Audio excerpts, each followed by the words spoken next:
Então, boa noite a todos, sejam todos bem-vindos, sintam-se acolhidos e abraçados. Boa noite, Cláudia. É com o coração pleno de alegria e gratidão que nos encontramos reunidos para o estudo das obras de Joana de Ângeles. Esta é uma iniciativa do NRSP, a Federação Espírita Holandesa e os amigos da AME Brasil. Hoje estamos encerrando o módulo de Jesus e o Evangelho à luz da psicologia profunda, com o tópico o estudo psicológico de algumas parábolas e trechos do Evangelho. Temos a honra de contar com a presença de Cláudia para esse estudo. Cláudia, a palavra é sua. Obrigada. Boa noite a todos. A honra é toda nossa. E agradecendo sempre a oportunidade de estudar, de estarmos juntos refletindo, porque sem a comunhão a gente não vai adiante, né? São as relações que nos fortalecem e fazem com que a gente cresça, né, e amadureça. Bom, como a Maria já trouxe, né, hoje a gente vai fazer o estudo de algumas parábolas, né, e nesses 4 capítulos, basicamente a Joana traz a parábola do filho pródigo, mas ela também vai falar da parábola do talento, né, e sutilmente fala da dracma perdida, mas ela não desenvolve nesses capítulos. Então, a gente vai focar basicamente na parábola do filho pródigo e trazer as referências com os talentos, né, que são muito importantes, a temática disso, né? E se a gente puder falar assim, em poucas palavras do que significa esse estudo todo da Joana, nesses capítulos, significa o perder-se e o achar-se, né? É o cair em si, né? A busca do encontro, onde o filho pródigo sai, querendo encontrar-se, né? E vivenciar experiências, e ele cai em si, e volta para casa no início da jornada do autoencontro, né? Então, a Joana começa no início lá do capítulo 3, falando do projeto, né, do ministério de Jesus. E aí ela diz que todo esse ministério tinha uma proposta de libertação, né, de nos liberar desse primitivismo, de respeito à vida, né, em favor da harmonia dos sentimentos e da identificação do ego com o self. Era essa a proposta básica do Mestre Jesus. A gente sabe que ele não tinha sombra, ele não tinha conflitos, né? Ele é o homem integral, o perfeito homem integral, mas ele veio até nós nos ensinar com o seu modelo, e através do seu olhar ele conseguia enxergar a nossa alma, as nossas dificuldades e os nossos talentos, né? Isso aqui é bacana, né? Jesus sempre vê o nosso talento, a possibilidade desse autoencontro conosco mesmo, né? E com o self, que é essa fagulha divina que está dentro de nós. É a imagem de Deus, né? O que se chama de imago Dei. Então, Jesus, ele tem essa possibilidade, né? Esse progresso espiritual e moral de nos olhar os seus irmãos, né? Com carinho, acolhendo, com muito acolhimento, e também nos ajudando a revelar esse talento nosso, todos os talentos que estão adormecidos, estão em germe, mas a gente ainda não reconhece, né, que a gente está a caminho, né? E aí, o que a gente vê na obra da Joana e na obra de Jesus é a importância desse autoencontro, né? Que é a forma que a gente vai se libertar daqueles conflitos, daquelas mazelas que trazemos, né? Dos complexos que são apresentados através desse autoencontro, ou seja, dessa introspecção, dessa viagem interior, né? Que o filho pródigo ele vai para uma viagem exterior, mas, na verdade, o que ele quer mesmo é a viagem interior, né? Do encontro consigo. Só que ele não sabe, ele está perdido. Então, o primeiro movimento é ir para fora, para o externo. E aí também a Joana nos explica, né, a dificuldade do mestre, né, quando ele foi colocando, ele foi trazendo, né, o novo paradigma, porque havia uma dificuldade, não a dificuldade do mestre, vamos corrigir, mas a dificuldade da época, da cultura. Vocês estão me ouvindo bem? Esqueci de perguntar. Está tudo ok, né? Tá. A dificuldade da cultura da época, né, muito arraigada ainda, né, naqueles preceitos totalmente errados. Por exemplo, eles defendiam a humildade, mas, no fundo, eles trabalhavam o autodesprezo, o autoabandono, a autodestruição, o complexo de inferioridade neles, que era projetado no outro, através de quê? De um sadomasoquismo disfarçado, né? Nesse caminho de santificação. Então, também tinha essa dignidade que eles trabalhavam, né, porque eles condenavam o erro do outro, mas era completamente diferente de Jesus, né? Porque na parábola dos talentos, o pai, ele recebe com júbilo, com alegria, aquele que volta para casa, né? Então, o, o trajeto de Jesus todo, né, todo o percurso dele foi esse, de ter alegria no reencontro, no nosso encontro pessoal, né, na nossa volta para casa. Então, não havia condenação de erro, né, havia somente a alegria, né, por cada um de nós estarmos nos encontrando, né? Então, a gente vê que até hoje isso também está indevido, né? Porque tem tantas pessoas seguindo falsos gurus, né? Naquela busca também desse autoencontro, mas ainda indevidamente, seguindo ritos, rituais, que não fazem essa pessoa encontrar-se consigo própria, né? Porque nós já aprendemos, né? Que entra no teu quarto, fecha a porta e está contigo mesmo, né? Então, esse é o verdadeiro autoencontro, né? Não é o para fora, né? Não é o que as mídias sociais fazem, né? Provocam, não, é o encontro consigo próprio. A gente não está falando nada de mal da mídia, mas, assim, a forma como muitas pessoas se colocam, né? Não é a forma de mostrar o bom no outro, porque eu acho que é isso, se a gente puder usar a mídia social assim, né, mostrar o que de bom acontece, o que de bom pode provocar o outro, né, isso é que é legal, e não coisas vulgares, relatos de como está a vida pessoal, isso não engrandece ninguém. Né? Então, hoje ainda, as pessoas ainda estão muito à parte desse encontro consigo próprias, né? Elas ainda estão nesse mundo exterior, vagando de forma surdos, cegos ao chamado da alma, né? Que é o chamado da individuação. Jung nos fala do processo de individuação, que é tornar aquilo que a gente veio fazer da melhor maneira possível, né? Concretizar aquilo, né? Fazer essa comunhão com o nosso projeto reencarnatório, se a gente juntar Jung, que é a ciência psicológica, com a ciência da doutrina espírita, a gente vê isso, né? A gente vê que o projeto reencarnatório é um processo de individuação naquela vida. E se a gente olhar para as demais vidas, a gente vê que o processo de reencarnação é longo, né? Cada hora a gente vem e resolve uma coisinha, depois outra e depois outra. Bom, aí a gente fala um pouquinho da parábola do filho pródigo, que todos vocês devem saber, né? O filho sai, né? Deixa o pai, pede a herança, quer viver a sua própria vida, o pai dá, ele vai, mas aí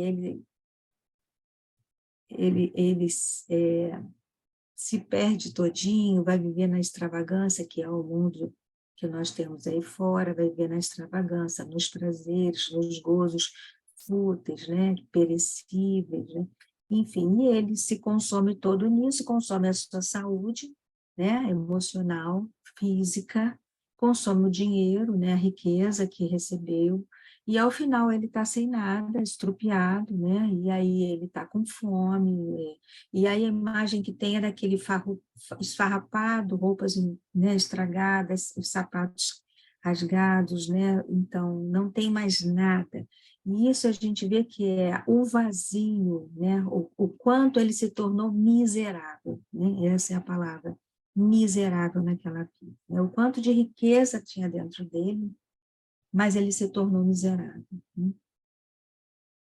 E aí ele vê que ele tem fome, ele vai trabalhar num charco de porcos, ele vê que os porcos recebem até mais alimentação que ele, ou seja, são nutridos, né, pelo amor, pelo cuidado, coisa que ele não tinha. E aí ele lembra do pai. E aí ele quer voltar para casa. Então, no ímpeto, né, a Joana fala que ele levanta e diz, eu vou voltar para a casa do meu pai, né? É, ele cai em si, ele, porém, cai em si, né? E levantar-me-ei e irei a meu pai. Então, esse é o primeiro movimento que esse filho jovem faz, né? De decisão, ele levanta-se, né? Então, ele sai daquela postura abatida, ele se levanta, ou seja, ele ganha um vigor, ele se conecta naquele momento um pouco com essa potência dele, do self, e aí ele pega os últimos fiapos de força, levanta e diz, eu vou voltar para casa, né?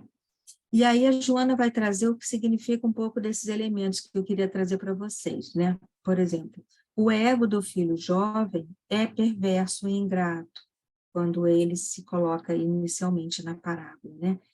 Ele viaja para esse país longínquo, né? Ele para longe do quê? Do próprio self, né? Então ele vai distante, ele caminha para muito distante do encontro desse self, né?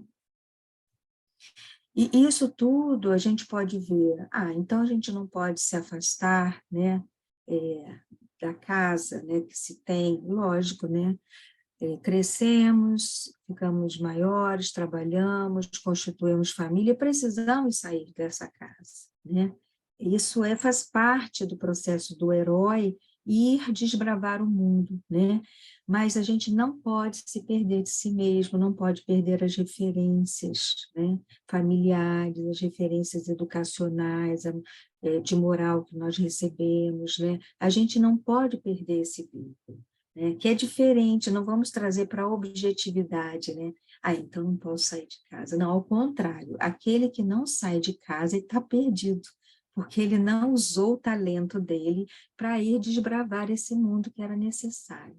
O que a gente não pode, que tem que ficar claro, é não perder a comunhão, né? Não perder as raízes com essa família, o que de bom recebeu, a gratidão por tudo que recebeu, é isso que não é devido.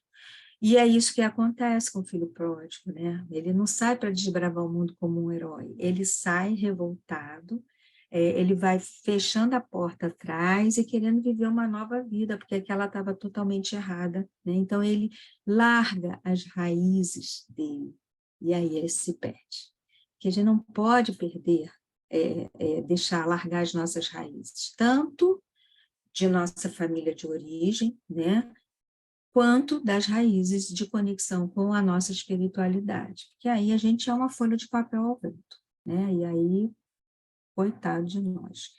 Então, é isso que vai acontecer, né? Então, ele vai se exaurir, como nós falamos, dessas ambições, desses prazeres, e é surpreendido pela solidão, que é diferente de solitude, né? A solitude é uma coisa, e esse sentimento de solidão, ele remete ao abandono, que é outra coisa completamente diferente. E é como ele se sentiu abandonado, na miséria econômica, né? Isso tudo levou ele à culpa. E aí ele se levanta e diz, vou voltar para a casa do meu pai, né? E aí percebe que muitas pessoas estão nessa situação, desculpe, estão nessa situação e elas estão à beira do precipício. A Joana fala que elas são levadas pelo instinto da autodestruição. Pessoas que estão à beira do precipício, o que significa suicídio? E a gente sabe hoje como existe, né? Que é a degradação máxima, aquela pessoa desceu ao pior nível, ao mais fundo do fundo, e ela está completamente perdida, violada, violentada por si própria, né? Então, tem tanta coisa que a gente vai desdobrando aí, né? Então, é por isso que volto a dizer, é importante a gente não perder as raízes, é importante também a gente ser humilde e dizer, errei, vou retomar o caminho, porque sempre é possível retomar o caminho, sempre. Não é à toa que a gente está reencarnado, né? Se a gente não tivesse reencarnado, né? A reencarnação é o próprio exemplo de que a gente pode retomar o caminho e escrever de novo, né? Então, e outra coisa que a Joana fala é que ele se perdeu tanto nessa pocilga, que ela diz assim, pocilga dos vícios mais perversos, né? E aí ela diz, alimentando-se de miasmas e excentricidades. Então, veja, aí ela traz a doutrina, né, dessa energia, né, adoecida, doentia, viciosa, na qual ele foi se alimentando.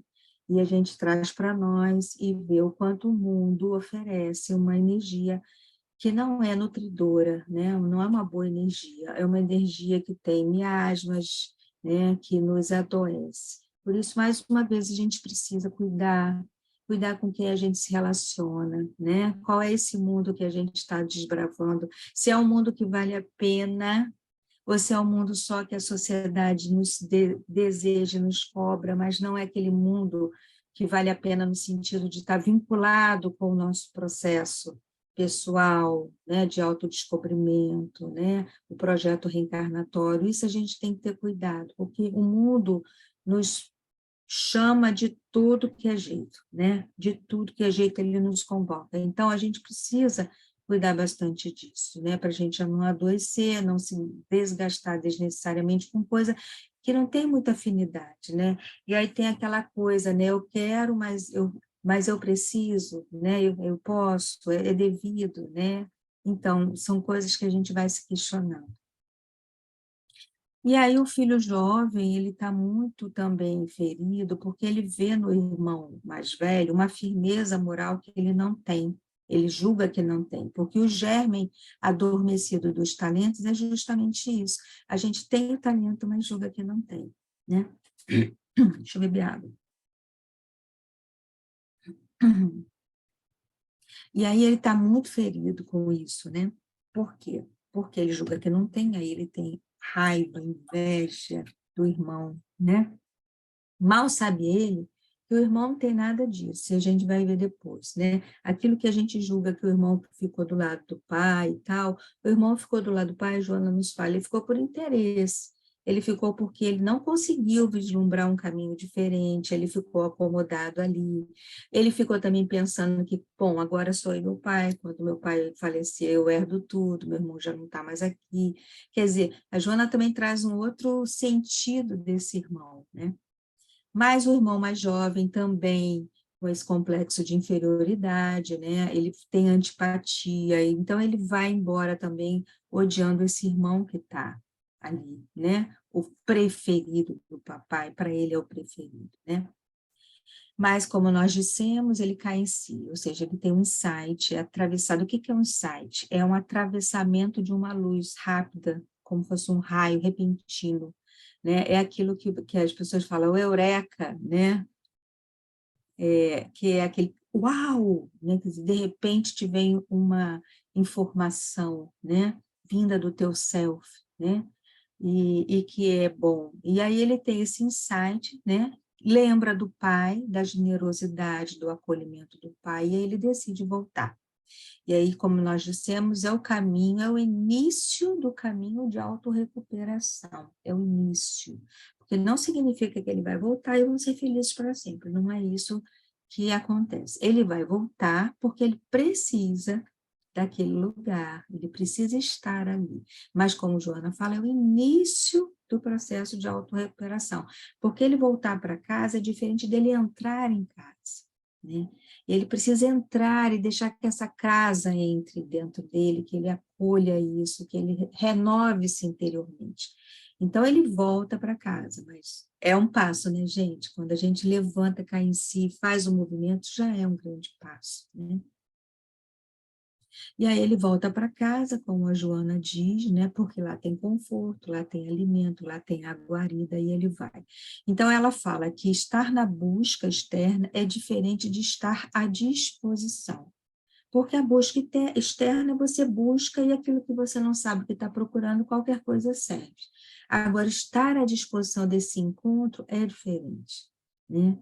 Estar à disposição desse encontro com o self, com a espiritualidade maior, com o nosso projeto pessoal, aí é diferente, a gente está aberto, né? Para algo que a gente sabe o que quer, né? E não para aquilo que a gente está buscando sem ter noção do que quer, né? E aí, ele fala isso, né? Já falamos, né? E aí a Joana nos lembra que a existência corporal é um mecanismo de muita distração, né?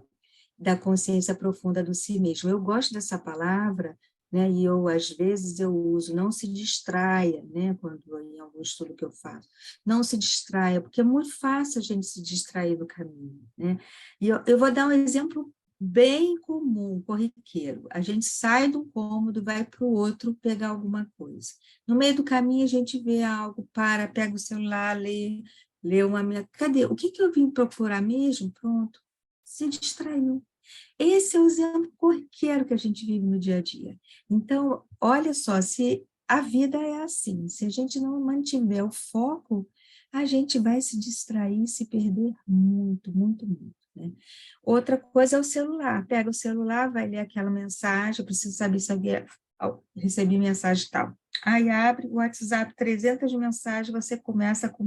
Olha quanto tempo você perdeu, porque você foi lá só ver aquela mensagem.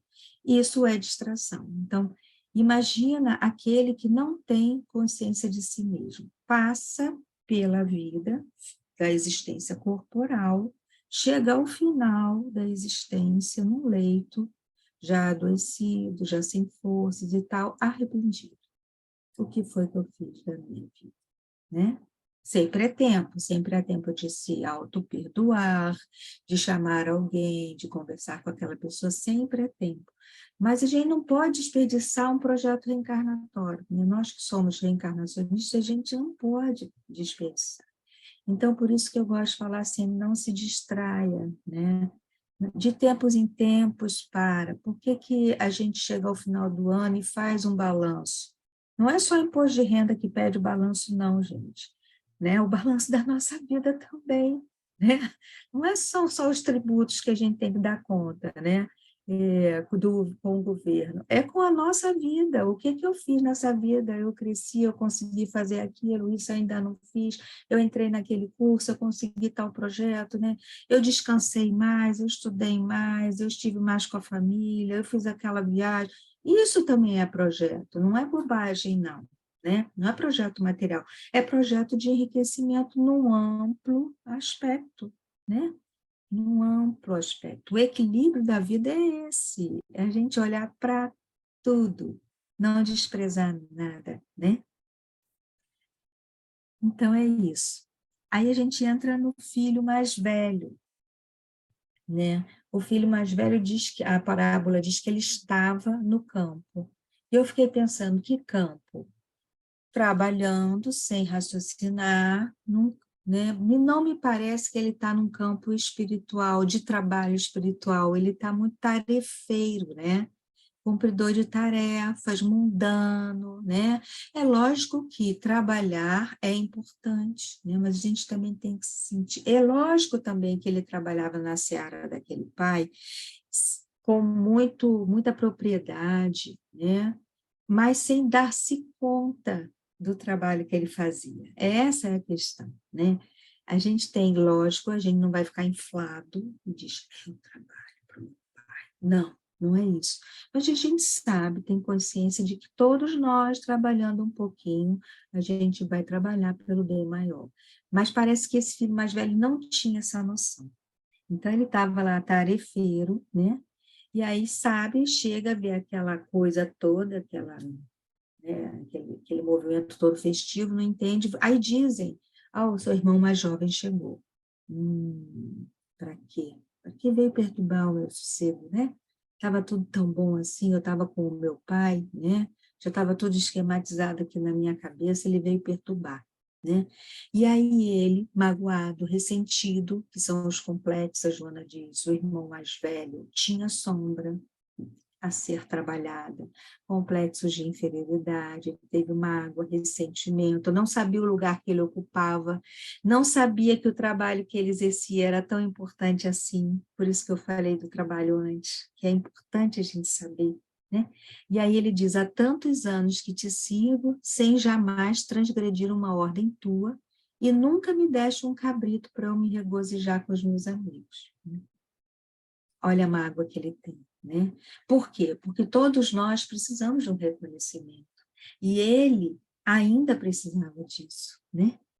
Quando Jesus chega até nós, ele não precisa de reconhecimento nenhum, ele é um homem integral.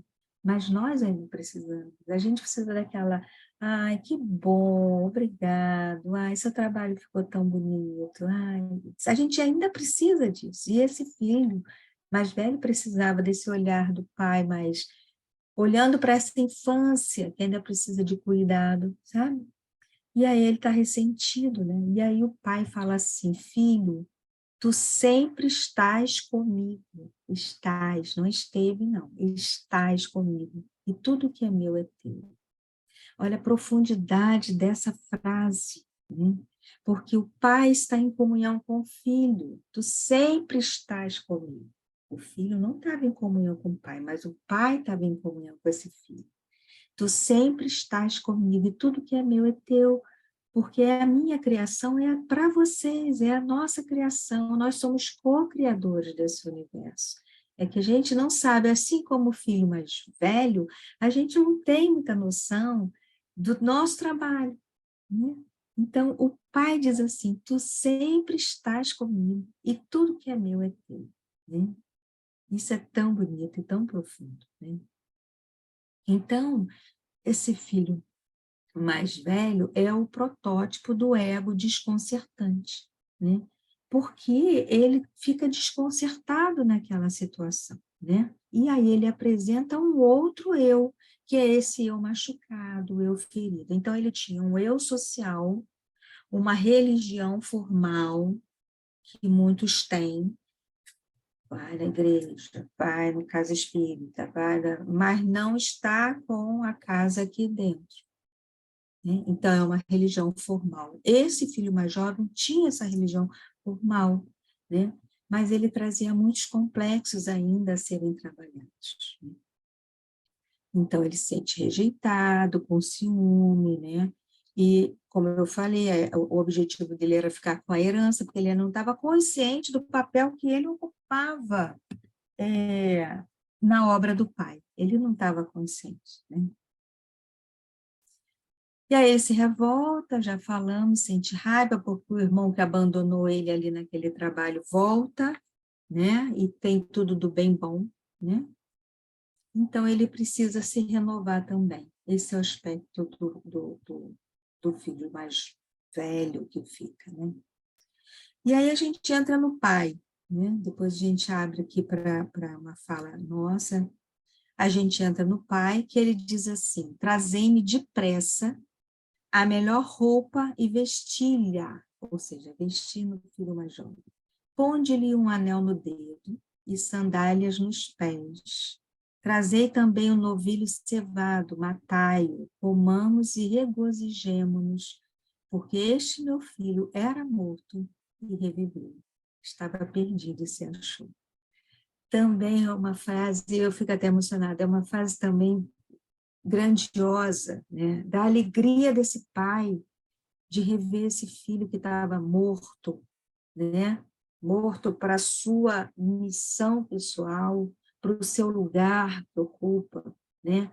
A ovelha desgarrada, né? A dracma perdida, né? Então, ele estava morto, e aí o pai, numa alegria, num júbilo, ele diz, traga-me tudo isso, porque esse meu filho voltou, né?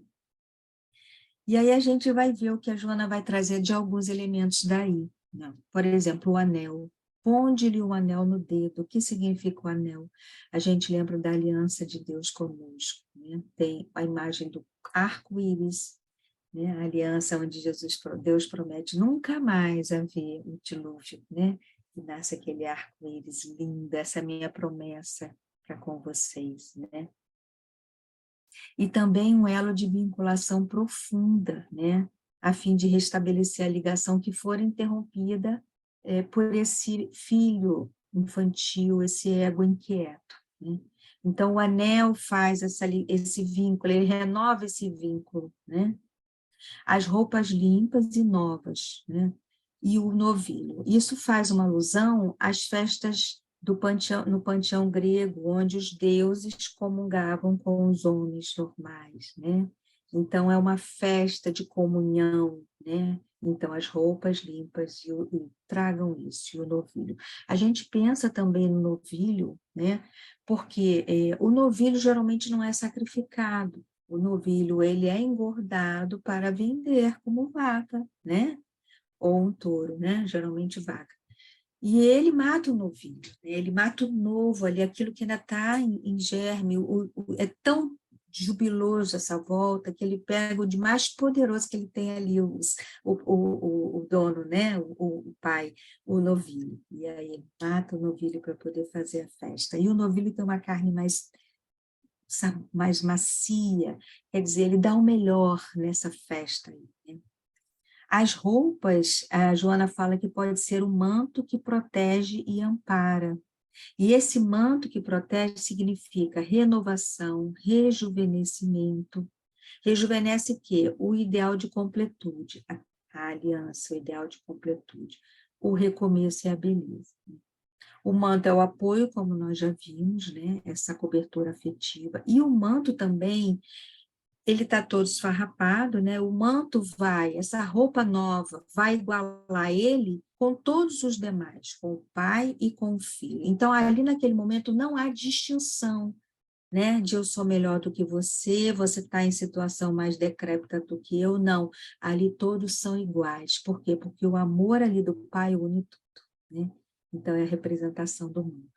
E as sandálias novas, né? Porque os pés estavam estrupiados, machucados, feridos, sandálias velhas, né?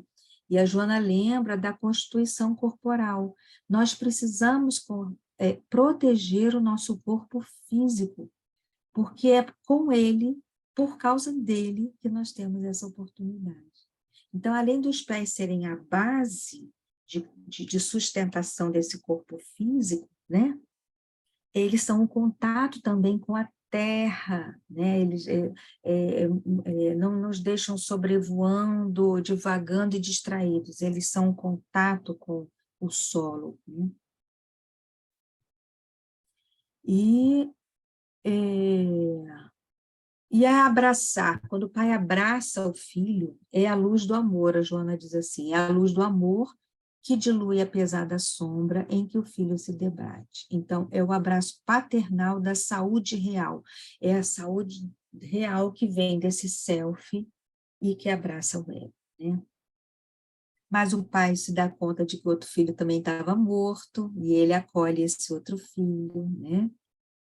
E, enfim, a casa é o retorno ao pai, Joana nos fala que a casa é o retorno ao pai, ao contato com esse luminoso que estava perdido, né? E a festa é a maneira de celebrar o retorno daquele filho que voltou com muita alegria, né? Com muita alegria. Então,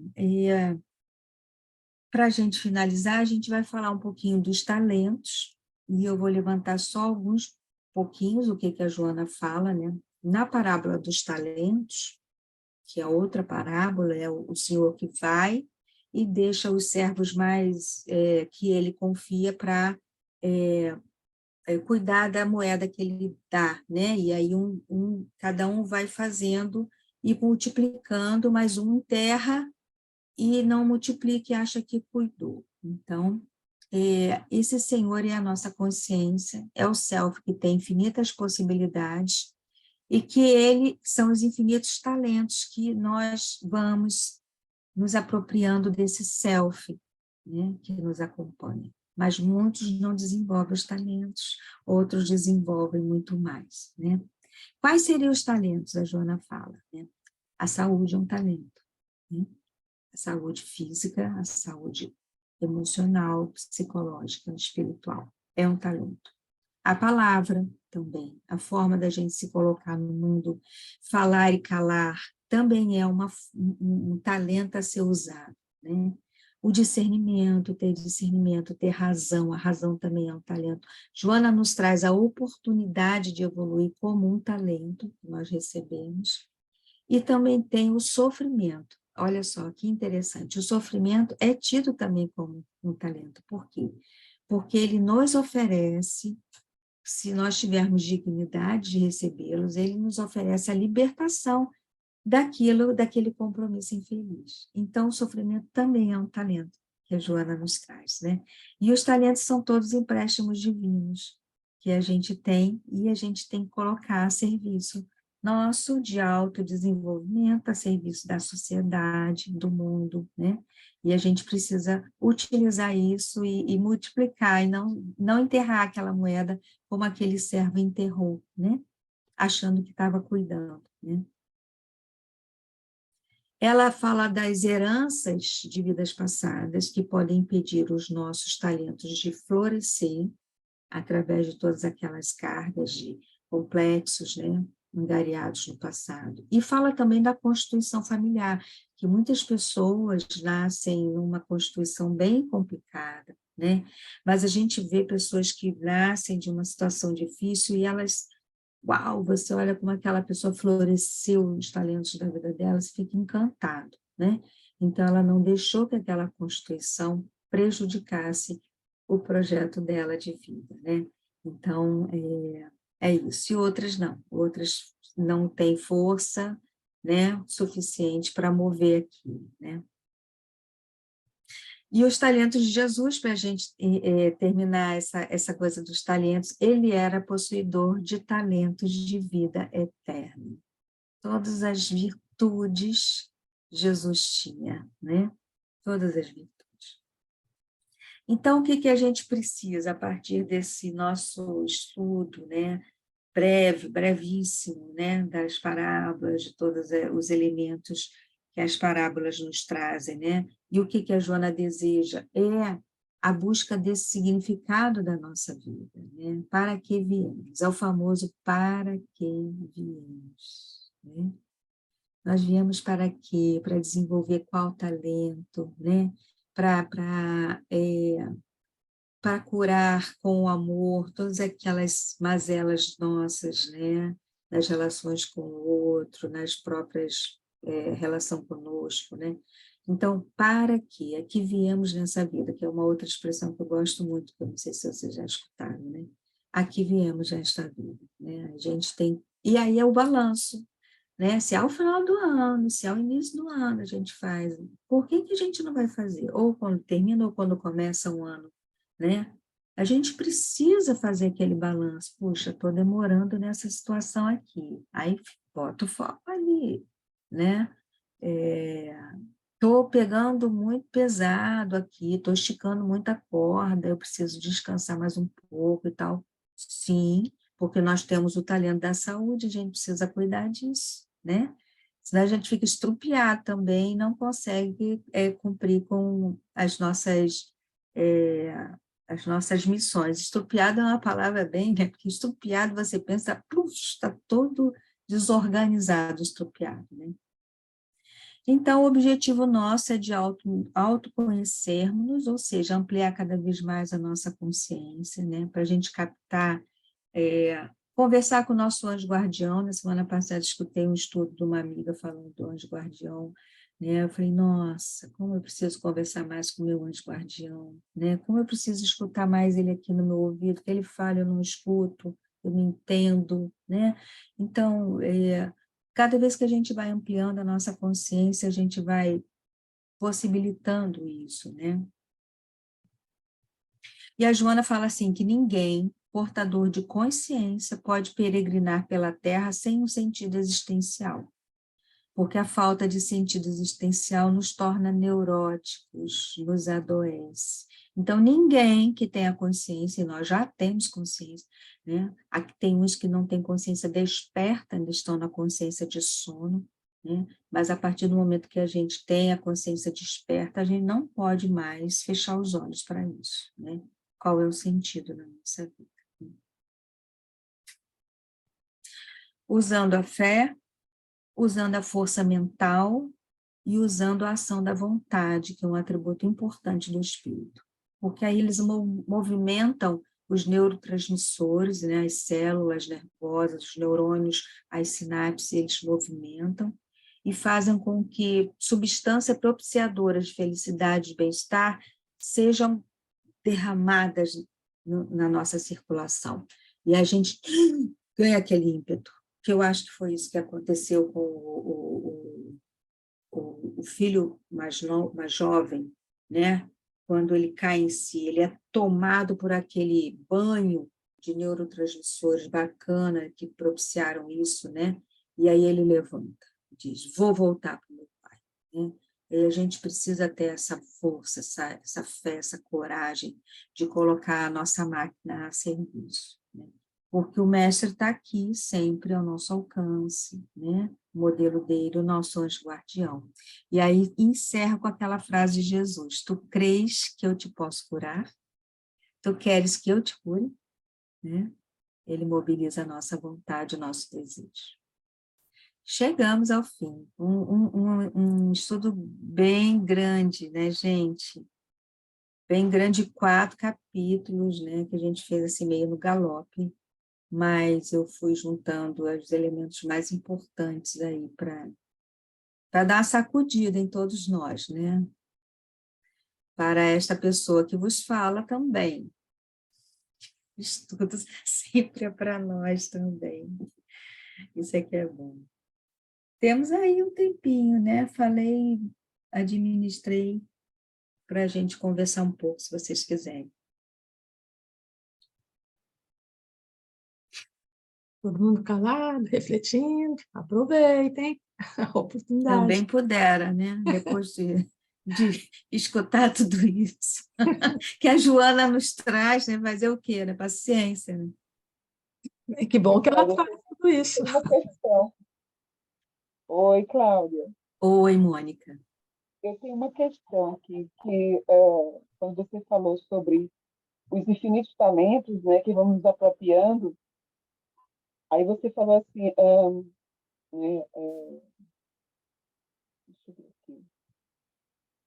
Você fez o paralelo do Senhor, que deve ser o Pai, né, como se ele fosse o self, pelo que eu estou entendendo, metaforicamente, e ele falou que é como se. Deixa eu ver se é isso aqui mesmo. Aí você falou dos talentos. Então, achei meio confuso essa parte. É sobre essa apropriação dos talentos. Sim. Será que o Senhor, será que o Pai, ele representa também para mim? E eu me ver pela importância e a consideração que ele me dá, como você disse que o filho mais velho precisa dessa consideração, desse afirmamento, né, que é importante, que realmente ele não conseguia enxergar, porque quando não tem aquela consciência do trabalho, ficava como se fosse um cavalinho assim, né, aqueles cavalos que tem É isso mesmo, com antolhos. e ele não, né, abria o horizonte em volta para ver exatamente essa importância do pai, né? E só via o rancor que eu acho que ficou durante esse período todo, enquanto o filho jovem estava fora, ele ficou esse rancor, porque no fundo ele talvez sentisse que o pai sentia falta do filho mais jovem. E quando o filho mais jovem chegou, o pai realmente renovou-se também. E isso doeu mais ainda no filho mais velho.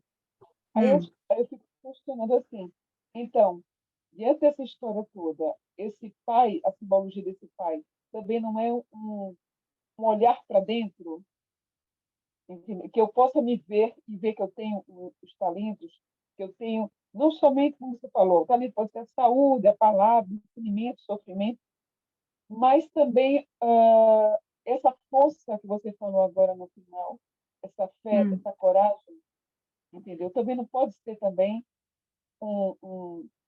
essa linha dos talentos, que eu posso botar nesse pacote dos talentos também? Não sei se você me entendeu. Pode. Primeiro, né, psicologicamente, esse pai é o self, porque o ego é que precisa fazer essa relação com o self. Mas o self também é caracterizado por essa instância divina que tem dentro de nós. Para Jung, o self é tanto o centro quanto esse pertencimento, essa totalidade, né? Então, essa Kardec aqui nos fala, né? Onde está a consciência está dentro de nós, né? Onde está Deus? Está na consciência. Então, esse divino, essa imagem divina está dentro de nós, que é representada por esse self, né? E o que que nós precisamos? Nós precisamos fazer a comunicação, nos voltar. Quando a gente diz, meu Deus, me ajuda, me auxilia, né? Me ampara, me orienta, é o ego que está se reportando para o self e pedindo que ele o ajude, porque essa instância que tem dentro de nós, ela é sábia, né? Então, quando o filho retorna à casa do pai, ele faz essa comunicação, ele começa a comunicação com o self, né? Então, essa é uma coisa. Quando se diz assim, que o pai sentia falta do filho mais jovem, né? O pai, o que que deseja, né? É encontrar a ovelha desgarrada, né? A parábola fala isso, né? Então, é lógico que ele tinha uma missão, também resgatar aquela ovelha perdida, né? Mas o pai não faz por nós, né? Aí entra um terceiro ponto, né? Que você levantou, a fé, a confiança e tal, são talentos que a gente vai adquirindo também, né? São virtudes, né? Mas a gente não vai fazer, ele não vai fazer o trabalho por nós, né? Somos nós que temos que nos reportar, né? Eu não sei se eu falei, abranger tudo que você falou, né? O filho, todo filho, né? O filho ainda está, por quê? Porque quando eu falei isso, eu coloquei o filho, e Joana coloca isso, num lugar muito infantilizado, né? Porque o filho e o adolescente ainda precisam desse reconhecimento. Quando você chega na fase adulta, se a pessoa estiver procurando o reconhecimento do outro, tem alguma coisa errada, porque ela está psicologicamente em faixa diferente da onde ela ocupa de forma etária, né? Porque quando a gente é um adulto amadurecido, né, e a gente está no caminho, a gente não precisa do reconhecimento do outro, porque a gente está fazendo o nosso papel. E se o outro reconhece, bem, se não reconhece, né? Então, assim, veja, o lugar do filho, a gente não está falando de um pai que precisa reconhecer, a gente está falando de um filho que tem sede de reconhecimento, ele está ainda infantilizado, né? Eu acho que eu coloquei tudo, né, que você trouxe. Eu vejo essa parte do que você falou, ligando esse final com as suas primeiras palavras. Que você falou assim, a gente não esquecer a raiz, não esquecer o ponto, entendeu? Então, isso é a construção, essa ligação com a nossa origem, é construção dentro de nós por essa força, essa fé. É isso que você está querendo dizer.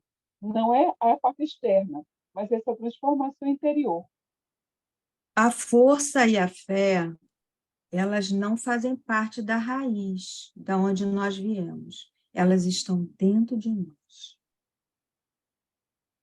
Não esquecer a raiz, não esquecer de quem nós somos filhos. Tem uma amiga que diz assim, mas por que preocupar se eu sou filha de Deus e irmã de Jesus? Olha só, é uma beleza.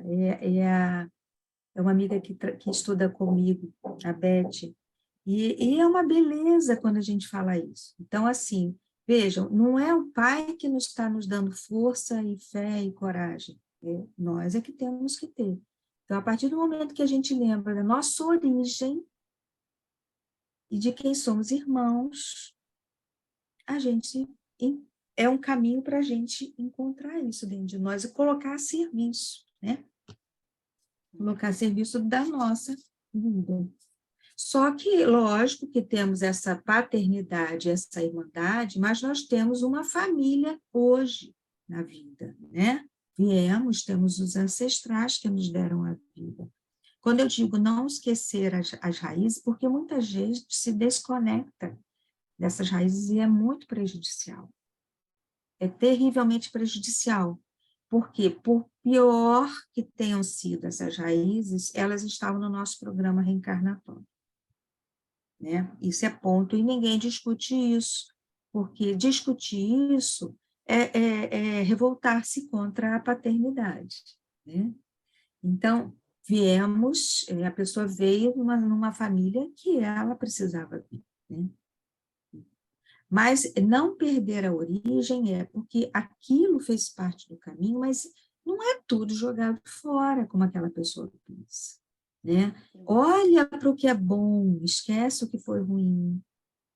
Entra na fase adulta, entra na adultez e para de procurar reconhecimento e agradece pelo que tem e não pelo que não teve. O ser humano, ele reclama pelo que ele não teve e que ele não tem, mas ele esquece de ver o que ele tem.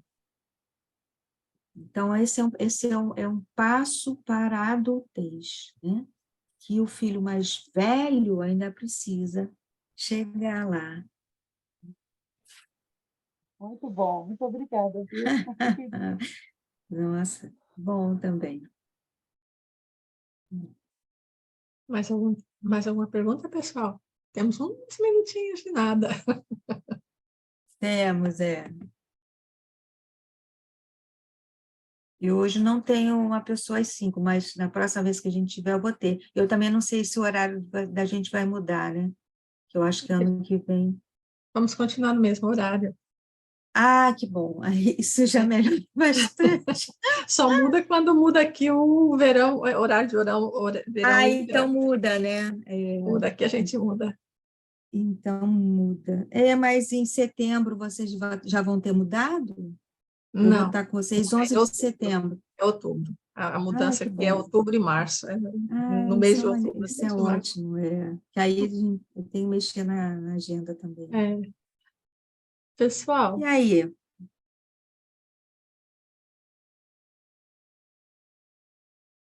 eu acho que está todo mundo digerindo aí toda uma informação.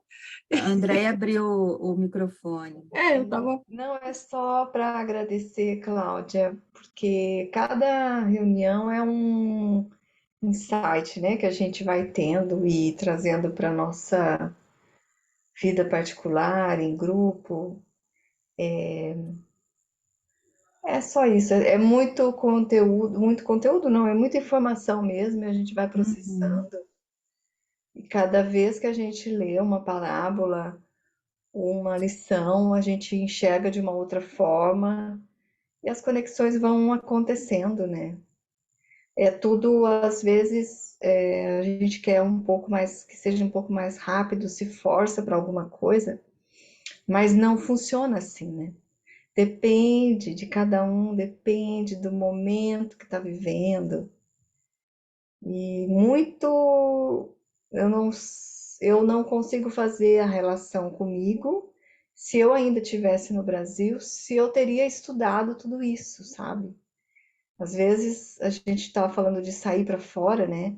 O fato de você morar fora do país, fora da sua casa, né? Da sua conexão familiar mesmo, isso muda muita coisa, faz a gente crescer fantasticamente. É dolorido demais, mas é fantástico. E e é bom quando a família que fica reconhece o crescimento da gente, né? Enfim, foi vindo para cá que eu acabei me aprofundando nisso e olha, eu tô bem longe do fundo. Enfim, obrigada, Cláudia. Que bom. Então, esse é o mundo heróico que você foi desbravar, mas é um mundo heróico que tem relação com o seu projeto reencarnatório, me parece, né? Porque se você tem progredido, né? O filho jovem estava completamente perdido, né? E você, pelo que você disse, você não está. Mas a pandemia, Andréia, ela nos favoreceu muito, né? Por um lado, ela nos assustou sobremaneira, por outro lado, ela favoreceu esse encontro aqui, que não aconteceria, né? Então, é isso, né? Tem sempre coisa boa, né, gente? Tem sempre os dois lados, né? Tem sempre Tudo os tem o dois lado lados. positivo e tem as coisas que a gente precisa trabalhar, que são menos interessantes à primeira vista, né? Mas achei interessante a colocação da Andrea, que sair do país faz a gente se voltar para dentro de nós, faz a gente lançar esse olhar para o nosso ser mais completo, né? Cláudia, muitíssimo obrigada por hoje. Estou feliz que a gente vai continuar os estudos e a gente vai se encontrar aqui novamente na telinha em setembro. Vamos sim, em setembro eu estou aí com vocês. 11 de setembro. Daqui a pouco, né, gente? Abriu, fechou o olho, chegou. É bem rápido. É bem rápido mesmo. Peraí, deixa eu